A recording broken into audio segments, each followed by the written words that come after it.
And his wife was sleeping, so he virtually let her down by walking out of the house. This Mataji didn't like.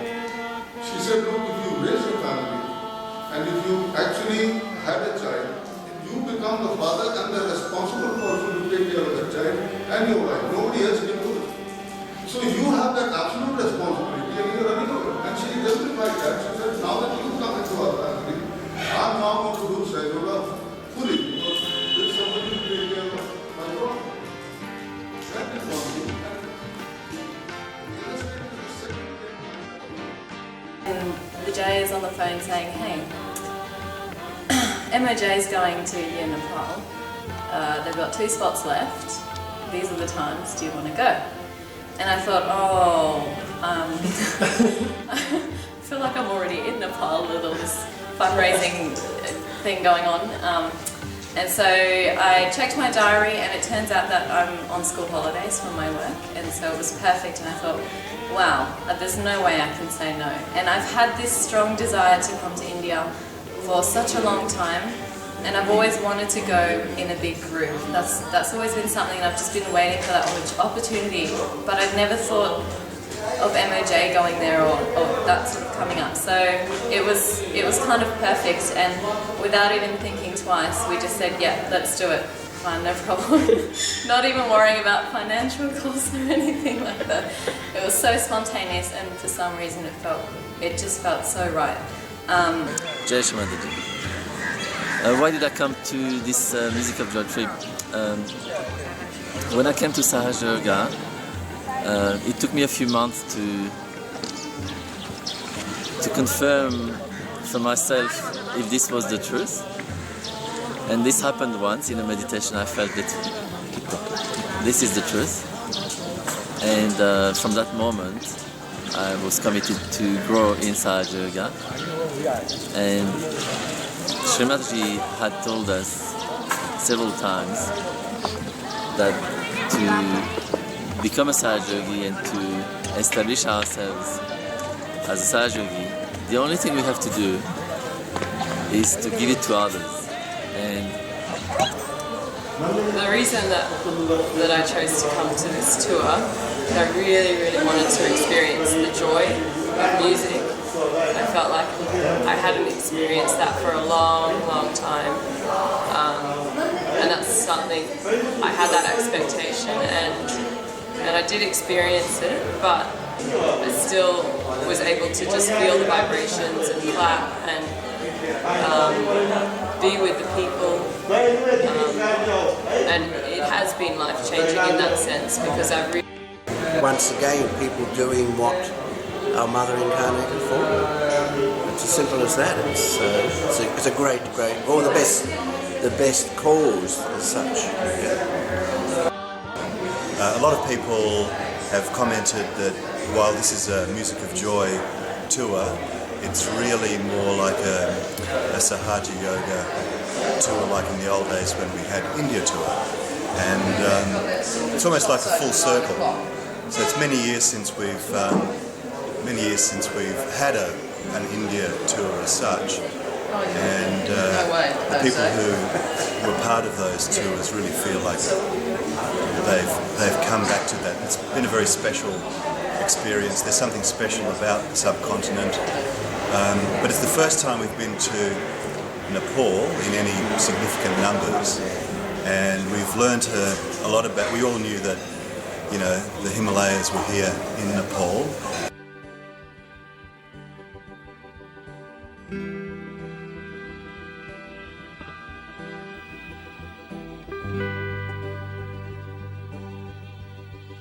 This was all at about maybe 9 o'clock. We were getting on the bus. Everyone was so happy, blissful, completely unaware of everything, oblivious, but very happy.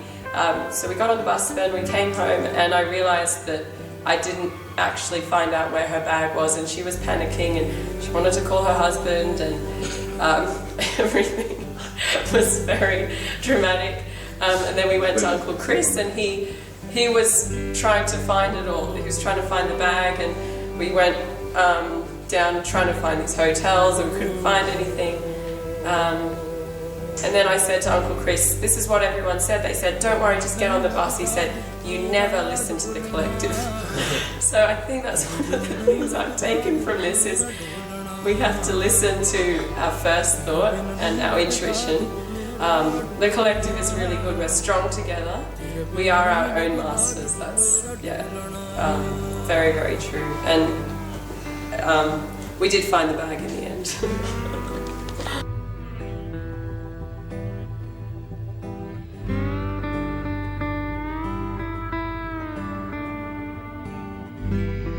About the aunties and uncles, I think they're actually really incredible. Shumanaji spent so much time with them, and we really have so much to learn. And I feel like we've only just tipped the iceberg at the moment. There's so much more to learn, and I'm so keen to go on another tour because I feel like I've got so much to learn, and they have so much to offer. And what On this tour, they really did a very fantastic job of coming and watching us. I think next level for them is take a solid role in these tours. Take a solid role. Like what? Whatever. Maybe come up with a project, say, like they could have taken a video, like, you know, clippings from the beginning, or they could have. This wasn't a right venue where they could speak, but even giving self-realization, talking to people up front, and they were good help to the elderly yogis. But I think if we go in other countries, they should be ready for taking, like, you know, we will set up the music, we will set up the stage, we will set up the chairs, like, you know, take the responsibility and go one step ahead, because Sahaja Yoga will be on your shoulders in next few years. So while our aunties and uncles are trying to encourage all the Yuvas to be the leaders and to take charge, and we are stepping into that role, at the same time our aunties and uncles are our role models, and, you know, we learn so much from them, and it's really important that we still keep that connection with them and spread ourselves a bit and try to talk to them a bit more in the collective as well. And come on tours like this because you have no choice but to sit next to them on the bus. I guess you mean some aunties and uncles are role models. Yeah.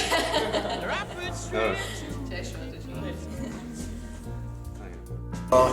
Thank yous. They're doing mother's work, and it was lovely to see them again after a period of time.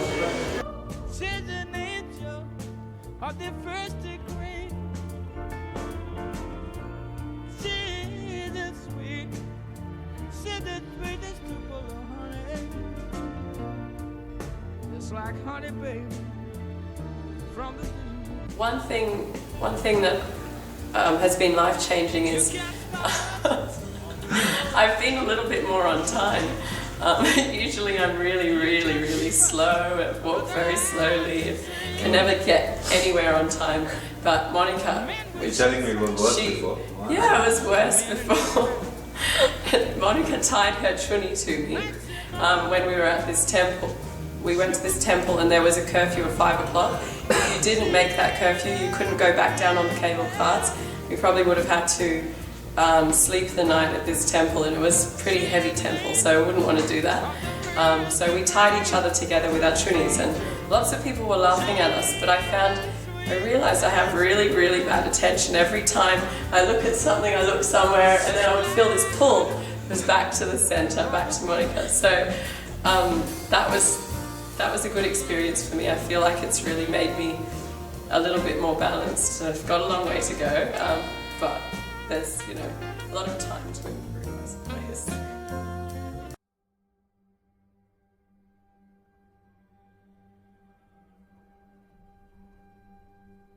أشهد أن لا إله إلا الله.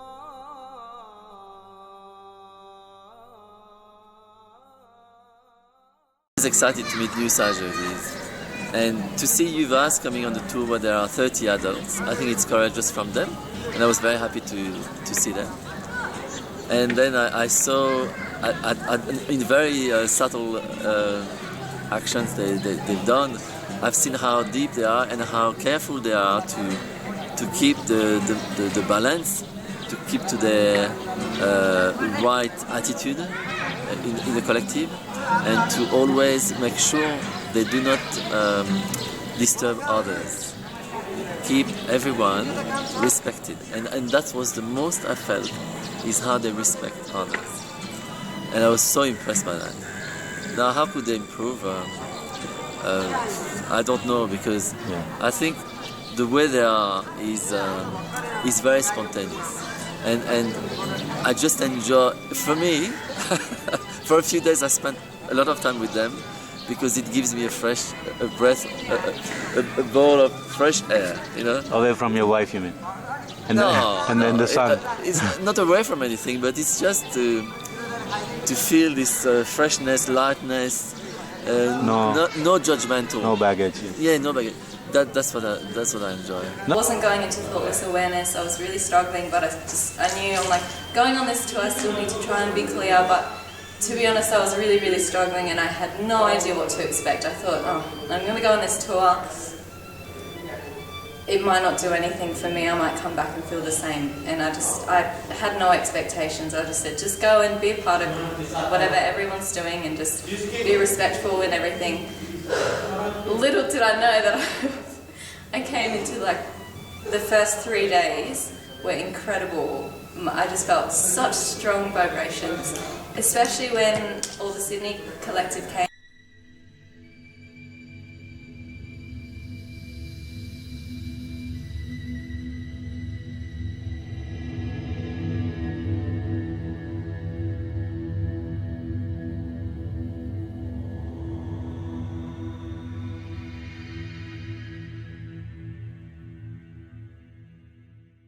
My life as a yogi without too much thinking forward. I like to be surprised and to follow my intuition. So I really felt it was important to come, because I felt Nepal is the top of the world. It's the Himalayas, and I knew it would be very special experience, but I had no conceptual idea about it. How it transformed me. It gave me a deeper understanding of Sahaj in a way, because I've never met Nepalese as such, and I found that the country is. I felt a lot of cool in the country since I'm here. In general, I feel the space is cool, the air is cool, people are quite fresh. I feel, and I've had a few deep experiences of meditation in the tour. So that's what I will keep when I come back.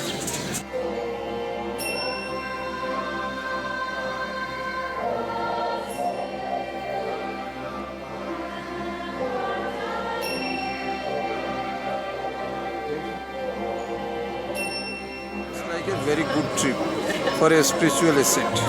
तो सो ये tour और कई टूरों से अलग यही लगा कि always talking about सहज योगा, how to सहज योग spread, and always talking about Shrimata ji. So it's a very beautiful and very good trip. So why did you make this decision of coming? When the tour was originally mentioned, it took me about 3 seconds to decide that I wanted to be here. And it was only after that, and being here, you realise why. What exactly did you realize? It was good. It was auspicious. It was unique. Had to be done, and it's unfolded very well. So was there any moment where it really told you, yes, I really made a great decision to come, like me? Any 1-2 moments? Well, actually, the first decision, on first hearing about it, I knew it was right. Yeah, and I felt it straight away. did you feel it confirmed after you come? Somewhere, is there a Yeah. moment? It felt good right from the start. Okay. But I had no doubt. All right.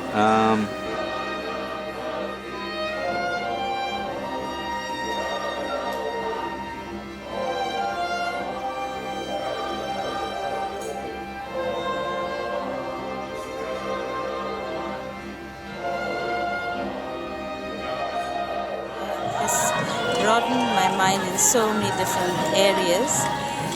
One is the highlight is that, you know, we can be taken to the worst places, but we'll have to always remember Shimataji's words that the lily grows in filth, but it still has a fragrance.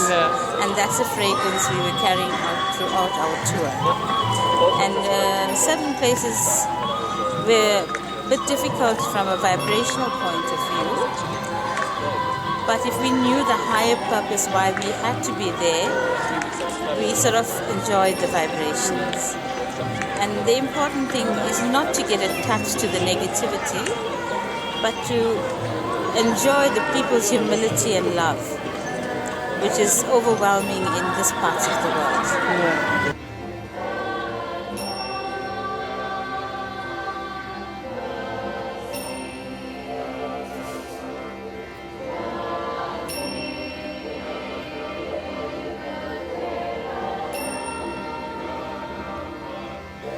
In design, but it was not happening. So that was quite annoying. And then I remember clearly one day with another Sahaja Yogis, we had a puja at my home, and we worshipped Shri Nirmala Vidya that day. We felt that was where our attention should be. And from that moment, the following days, I realized that the way creativity was happening inside myself was much easier. And I started having ideas about design, about writing, about poetry. And along the way, I also found that I was able to fix my car and find a solution for the problems, which was not possible before. So, and I understood this through the opening of my Swadhisthana chakra, especially the left Swadhisthana in that case. So John came to me and said, I have a problem, I am studying architecture, but I have a problem of creativity. I cannot produce any design. And I said to him, that's what happened to me before, so I suggest to you that you relax, you introspect, you meditate deep as much as you can, and then you ask Shimataji to give you a blessing for your Swadhisthana, and this will work. We all feel really privileged to have been a part of it. What's special always about these tours is when yogis from different countries come together and help each other to sort out each other's problems and so strengthen each other's positions and here in Nepal we've talked about the fact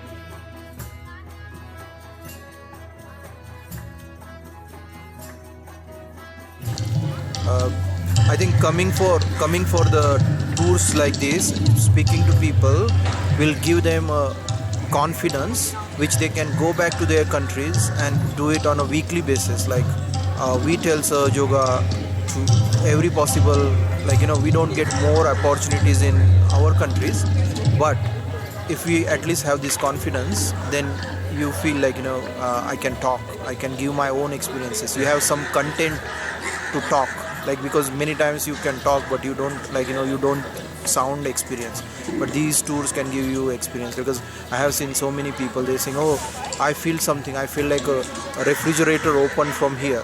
I mean, like, when I couldn't think of this experience, but when that person said that to me, I feel, wow, this is like genuine feeling somebody is telling, which I can use and tell back in my country. So I think this will be good for everyone, not only Yuvas, but this is like a practice ground, and then go back confidently tell. Because I think in Southeast Asia or maybe developing countries, people value spirituality in a greater way. Do you want to thank somebody, Gabby? Other than your husband? Do I want to what, sorry? Thank somebody. Oh, thank somebody. What did you think? Not husband, no. I mean, just everybody for being on the tour. There's a role for everyone, a place for everybody. So those who had the desire to organize it and who allowed us to come.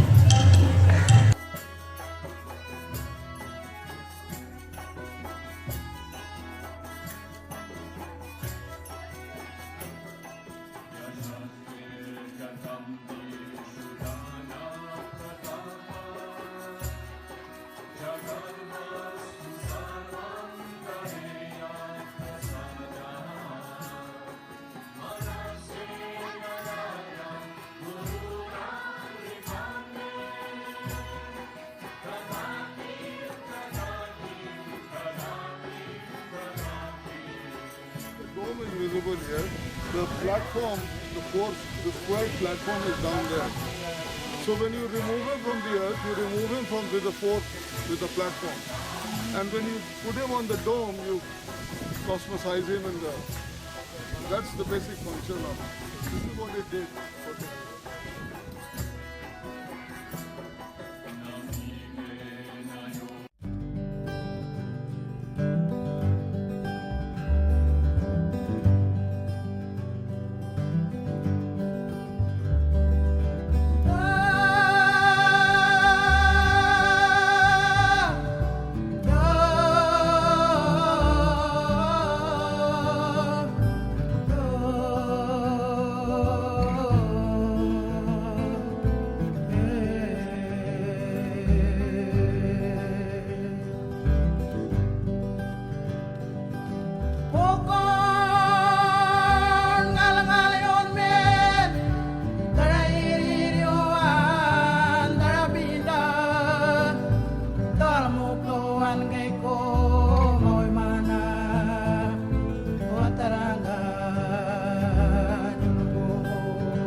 she would have been totally delighted. There's no, that there was the thing that I felt right from the start was at each concert and also travelling together was there's a joy in the air. I don't want to be too spiritual or sugary, but it was actually there, and you could actually feel it permeating everyone, and generally everyone was just having a lovely time. Mom has a beach at the house. Yeah. House at the beach. Thank you.